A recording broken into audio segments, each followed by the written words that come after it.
10, 9, 8, 7. RS-25 engines lit. 4, 3, 2, 1. Booster ignition. And liftoff. Good roll pitch.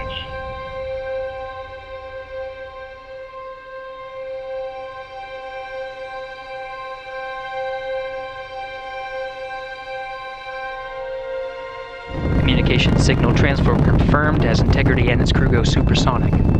Approaching 90 seconds into the Artemis II mission mark. We see throttle down.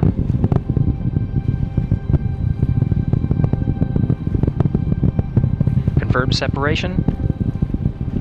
Main engines throttling up, guidance converged.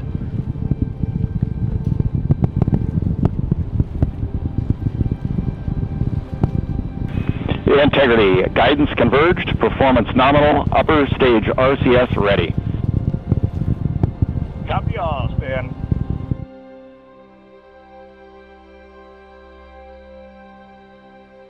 Integrity, nominal MECO, core stage separated.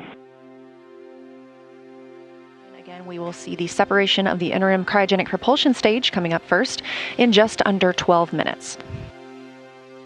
Standing by for separation.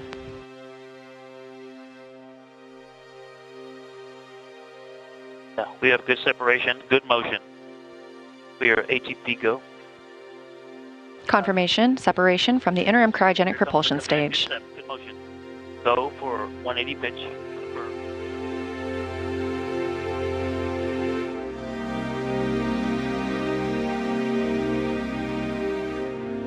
Integrity. Houston has completed the poll for TLI. When the engine ignites, you embark on humanity's lunar homecoming arc and set the course to return Integrity and her crew safely home. Houston is go for TLI. Integrity copies, and your Integrity crew is go for TLI. With this burn to the moon, we do not leave Earth, we choose it.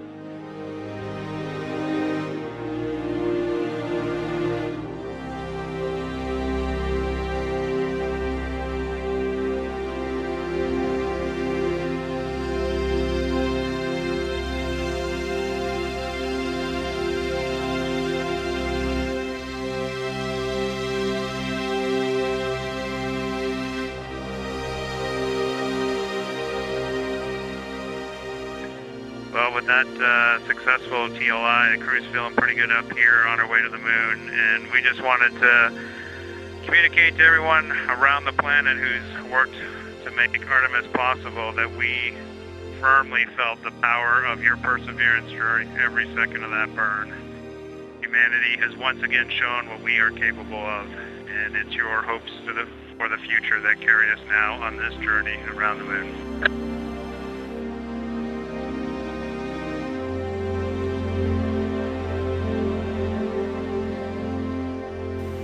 Well, first and foremost, we all wanted to give a shout out to our families first, because we are pretty far from Earth and we have not gotten to say hi to them yet.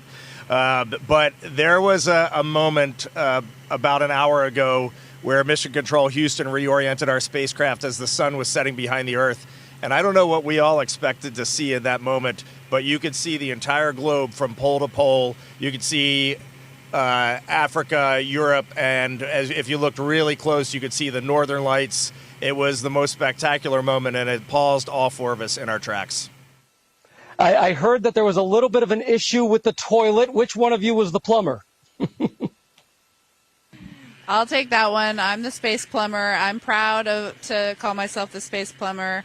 I like to say that it is probably the most important piece of equipment on board. So we were all breathing a sigh of relief when it turned out to be just fine. It was just an issue, I think, of sitting for a long time and needing a little time to warm up, a priming issue. But we did originally think that there could have been potentially something fouling up the motor. And luckily, we are all systems go. I see that you're very cozy in there. It's tight quarters, but it was also a little chilly, I heard. It is quite cold, and we're wishing we had the lower temperature sleeping bags with us. But right before this PAO event started, I pulled my knit cap off, and I'm ready to put it back on. But Houston's been working with us to change fan speeds and and temperature set points, and we've actually been able to warm it up a lot better in the last half a day or so. Our last nap before TLI, we got a lot more comfortable. Well, that's a really interesting question. How is it that you take a nap in there? What does sleeping even look like? But sleeping here is, it's actually sort of comical. Christina has been sleeping heads down in the middle of the vehicle, kind of like a bat suspended from our docking tunnel. Victor's been up where Jeremy is right now. He's got a nice little nook wedged in there. And then Jeremy has been stretched out on seat one, and I've been sleeping under the displays just in case anything goes wrong. It's more comfortable than you would think, and it's nice. It's nice to sleep in weightlessness again. Every time I was dozing off last night, I had that image that I was tripping off a curb and I was waking myself up. So my body's getting reacclimated. It's been a few years since I've been up here.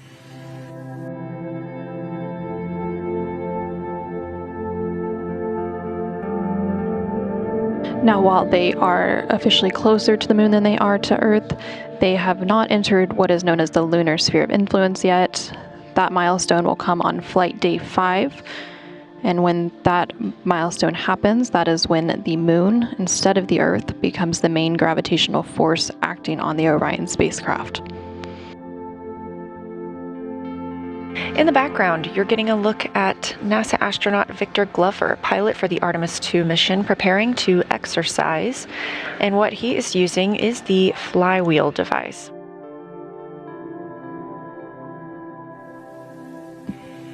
Well, the first thing I would say is trust us, you look amazing. You look beautiful. And from up here, you also look like one thing. You know, Homo sapiens is all of us, no matter where you're from or you know, what you look like. We're all one people.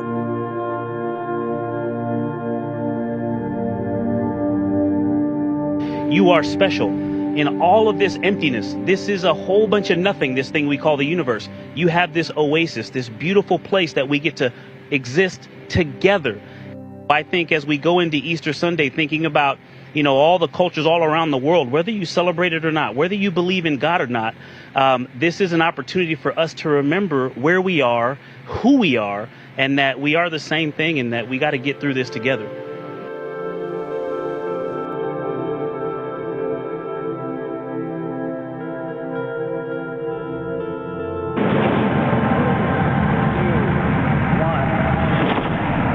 Hello, Reed, Victor, Christina, and Jeremy. This is Apollo 16 astronaut Charlie Duke. John Young and I landed on the moon in 1972 in a lunar module we named Orion. I'm glad to see a different kind of Orion helping return humans to the moon as America charts the course to the lunar surface. Below you on the moon is a photo of my family. I pray it reminds you that we in America and all of the world are cheering you on. Thanks to you and the whole team on the ground for building on our Apollo legacy with Artemis. Godspeed and safe travels home.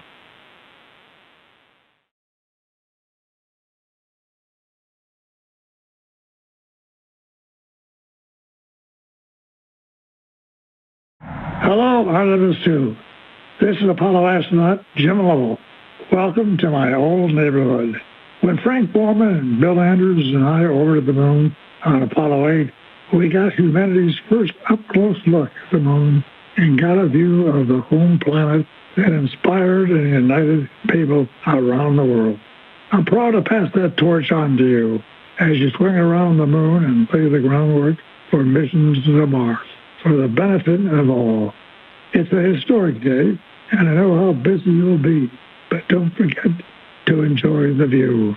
So, Reed, and Victor, and Christina, and Jeremy, and all the great teams supporting you, good luck and Godspeed from all of us here on the good earth. Integrity Crew. On April 15, 1970, during the Apollo 13 mission, 3 explorers set the record for the farthest distance humans have ever traveled from our home planet. At that time, over 55 years ago, Lovell, Swigert, and Hayes flew 248,655 statute miles away from Earth. Today, for all humanity, you're pushing beyond that frontier. Integrity, over to you. Yeah, from the cabin of integrity here as we surpass the furthest distance humans have ever traveled from planet Earth. We do so in honoring the extraordinary efforts and feats of our predecessors in human space exploration. We will continue our journey even further into space before Mother Earth succeeds in pulling us back to everything that we hold dear. But we most importantly choose this moment to challenge this generation and the next to make sure this record is not long-lived. And we have a couple more things we'd like to take this moment for.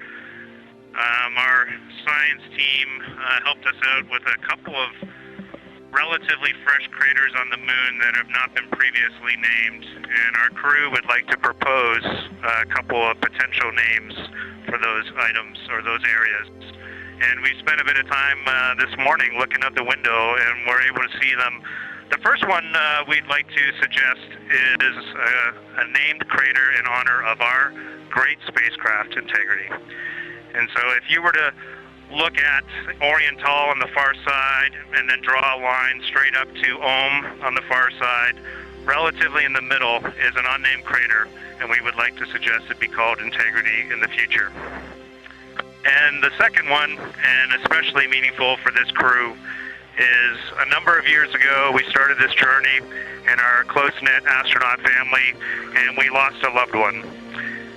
And there's a feature in a really neat place on the moon, and it is on the near side, far side boundary. In fact, it's just on the near side of that boundary, and so at certain times of the moon's transit around Earth, we will be able to see this from Earth. And so we lost a loved one. Her name was Carol, the spouse of Reed, the mother of Katie and Ellie. And if you want to find this one, you look at Glushko, and it's just to the northwest of that, at the same latitude as Ohm, and it's a bright spot on the moon. And we would like to call it Carol, and you spell that C-A-R-R-O-L-L.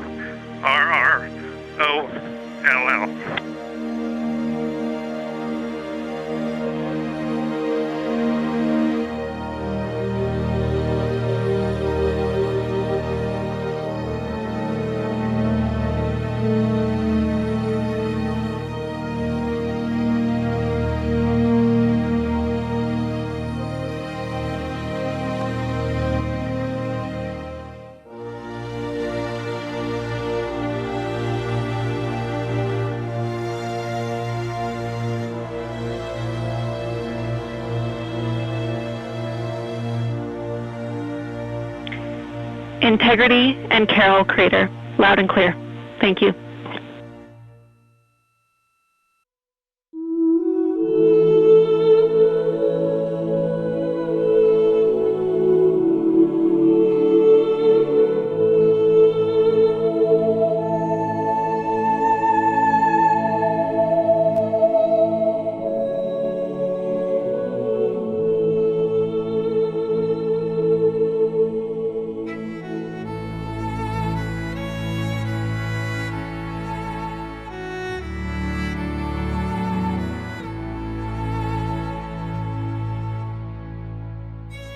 As we prepare to go out of radio communication, we're still going to feel your love from Earth, and to all of you down there on Earth and around Earth, we love you from the moon.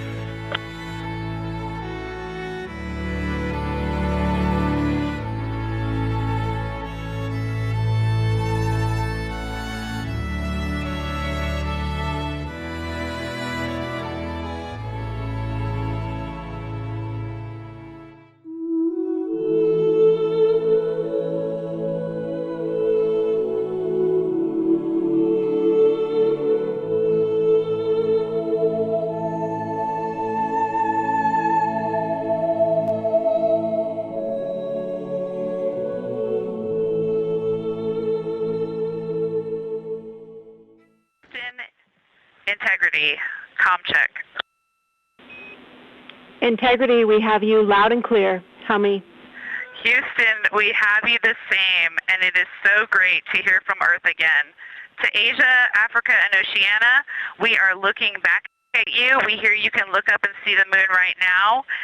We see you too.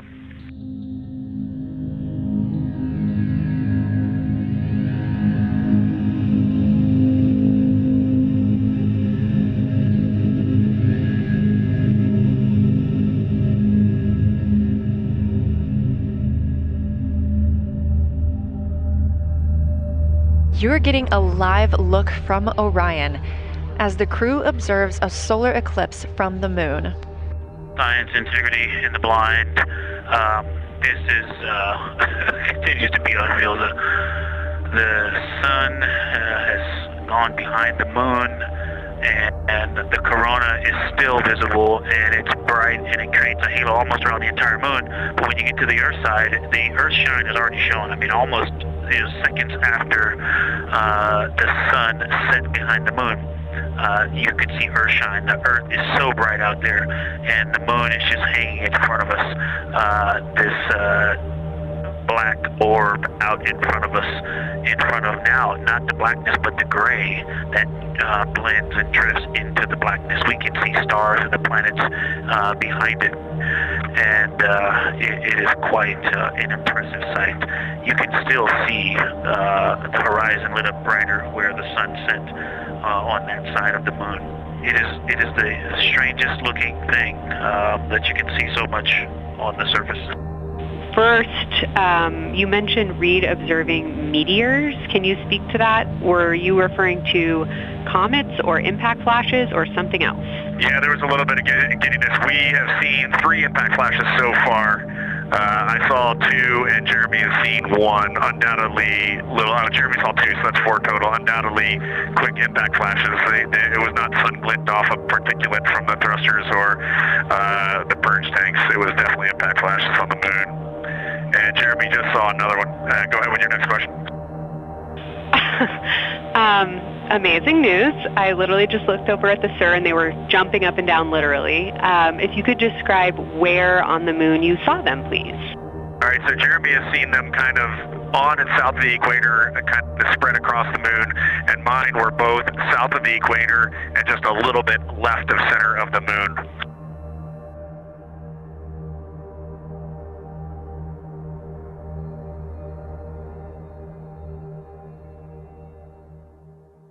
Integrity, this is the International Space Station. How do you hear?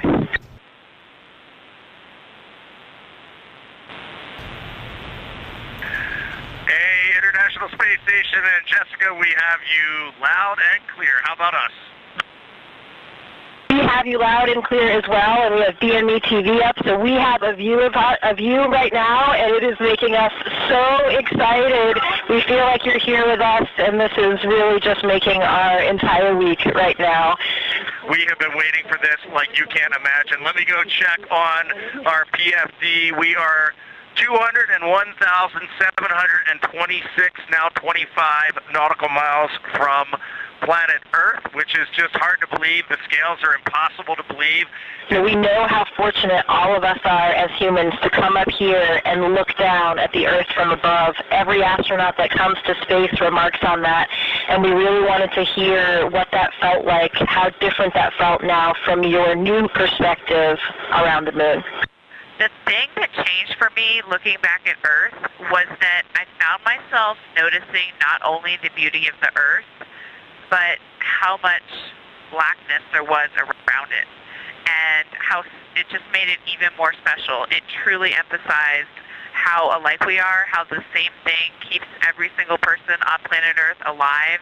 We evolved on the same planet. We have some shared things about how we love and live that are just universal, and the specialness and preciousness of that really is emphasized when you notice how much else there is around it. I wanted to say a couple things to my Astro sister, Jessica. Jessica, I always hoped we would be in space again together, but I never thought it would be like this. It's amazing. Congratulations to you on being commander, and I hope you have an amazing rest of your trip in space. Thank Thank you so much, Christina. I totally share all the same sentiments, and I'm so happy that we are back in space together, even if we are, you know, a few miles apart. We like to joke about that up here, too, because everyone's talking about the records of the distance, and we ran to the far end of the space station when you guys were on the other side so that we could claim we were the furthest away from you in that moment.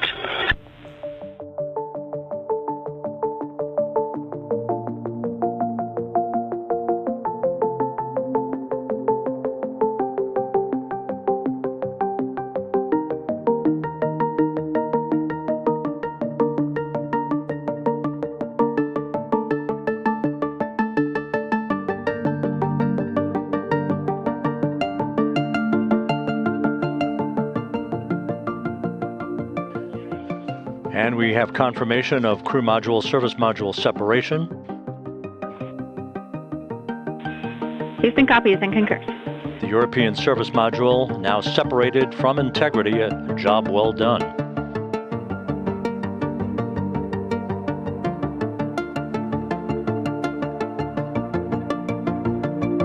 And we have crossed the threshold, now entering the Earth's atmosphere. We're at 400,000 feet, traveling 34,800 feet per second.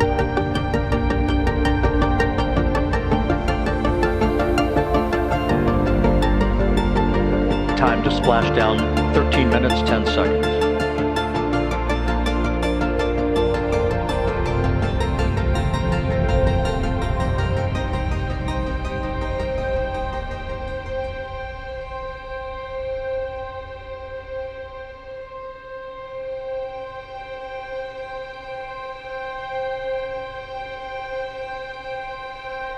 Integrity, Houston, comm check, post-blackout. Houston, Integrity, we have you loud and clear. Your trajectory is nominal, and your recovery teams have visual.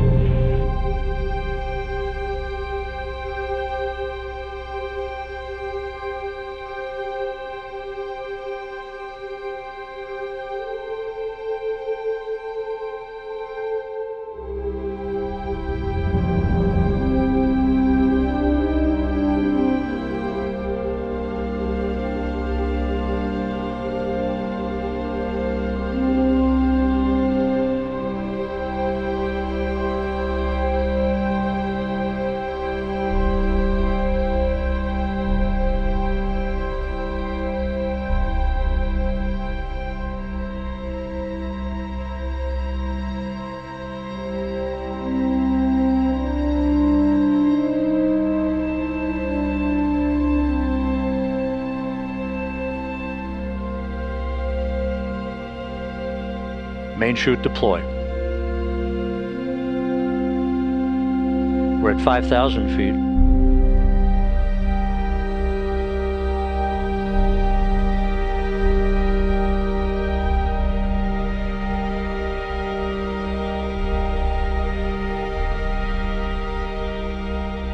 Integrity about to complete a journey spanning 694,481 miles from its launch from the Kennedy Space Center back on April 1st, and a trip around the moon.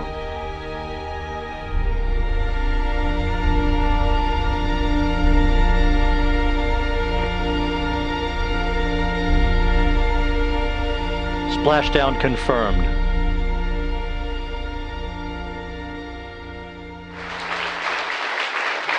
Jubilation here in the flight control room. The first crew member is out of integrity.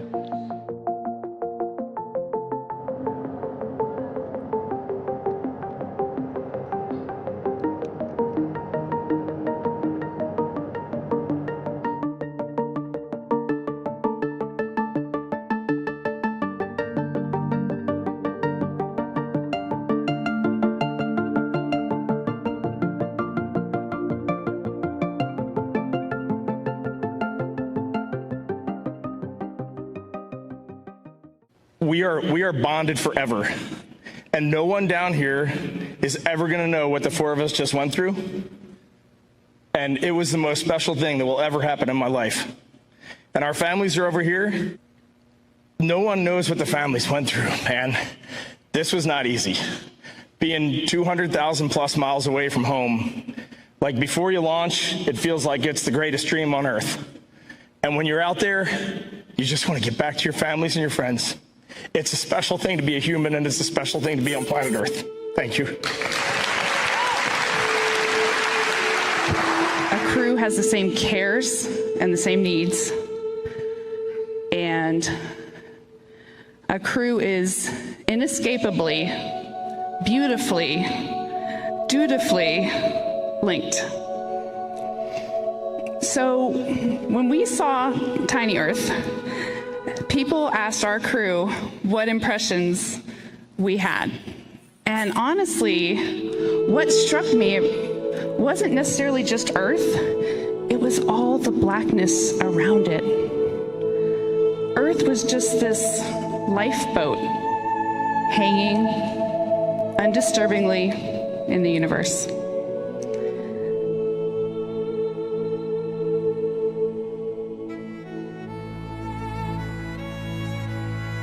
Uh-oh. So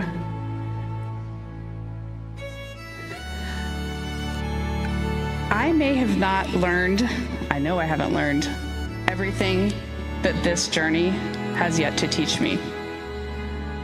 But there's one new thing I know, and that is planet Earth, you are a crew. Thank you.